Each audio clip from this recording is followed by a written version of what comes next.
Notice during the ASI survey in complex were duly documented. मतलब जितनी चीजें ASI ने वहाँ पे की सबको डॉक्यूमेंट किया है. Scientific investigation survey operations were carried out carefully, ensuring that during all these operations no damage is caused to the existing structure.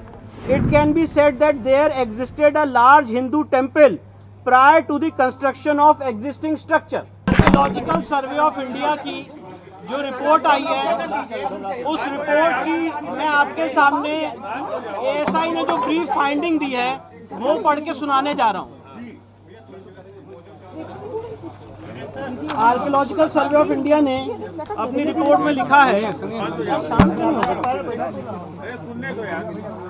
In compliance of orders of the honourable district court Varanasi dated 21 July and in compliance of the orders of the high court.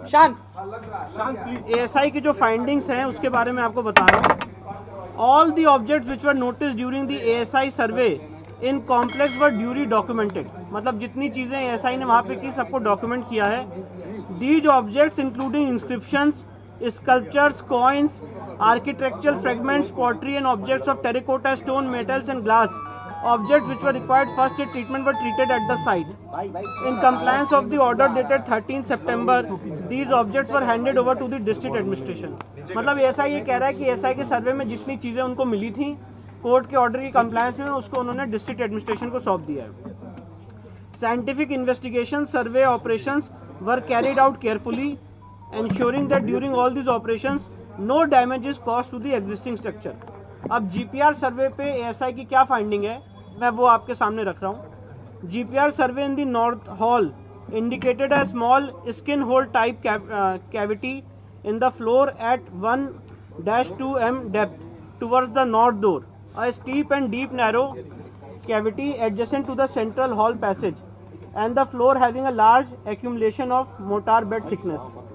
The presence of rectangular gravel fill passage akin to a side opening doors towards the south is observed at a depth of 46 m at the basement level in south corridor.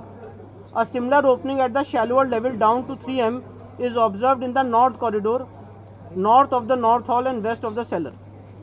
Rows of 3 to -4 m wide cellars are observed adjacent to the corridor area and 2 m wide well is concealed in cellar S1. इसका हिंदी अनुवाद यह है कि ASI को अपने GPR सर्वे में जो 6 point उन्होंने उसमें लिखा है उसमें उन्होंने लिखा है कि रो 3-4 m में जो वाइड सेलार्स हैं उसमें कॉरिडोर के बगल में एक चौड़ा कुआं एक वेल होता हुआ जीपीआर सर्वे में उनको दिखा है. अब प्री एग्जिस्टिंग स्ट्रक्चर पे एएसआई ने डिटेल्ड फाइंडिंग दी है वो मैं आपको पढ़ के बता रहा हूँ. Based on the scientific studies and observations on the central chamber and main entrance of the pre existing structure in existing structure. मतलब ऐसा ये कह रहा है कि सेंट्रल चेंबर और main entrance of the pre existing structure में एक एग्जिस्टिंग स्ट्रक्चर है. वेस्टर्न चेंबर और वेस्टर्न वॉल में है. Reuse of pillars and pilasters of pre existing structure in existing structure. मतलब ऐसा ये कह रहा है कि जो पहले का स्ट्रक्चर था एक हिंदू मंदिर का उसी के पिलर्स को रीयूज यहाँ पे किया गया, दोबारा इस्तेमाल किया गया. एएसआई ने माना है कि वहाँ पर हिंदू स्ट्रक्चर है, एक प्री एग्जिस्टिंग स्ट्रक्चर है. एएसआई ने जो शब्द यूज किया है वो कहा है प्री एग्जिस्टिंग स्ट्रक्चर है, उसके ऊपर ही उसी के खंभों को यहाँ पे इस्तेमाल किया गया. उसी के ऊपर बहुत सारी चीजें बनाई गई. Inscription of the existing structure, फिर Arabic and Persian inscription on the loose stone, फिर sculpture remains in the cellars etcetera.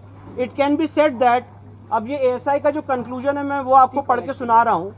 It can be said that there existed a large Hindu temple prior to the construction of existing structure.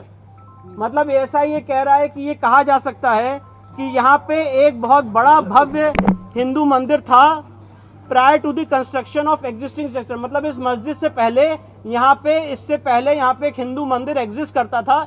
ये ASI ने अपनी conclusive finding दी है और ये बहुत महत्वपूर्ण finding है.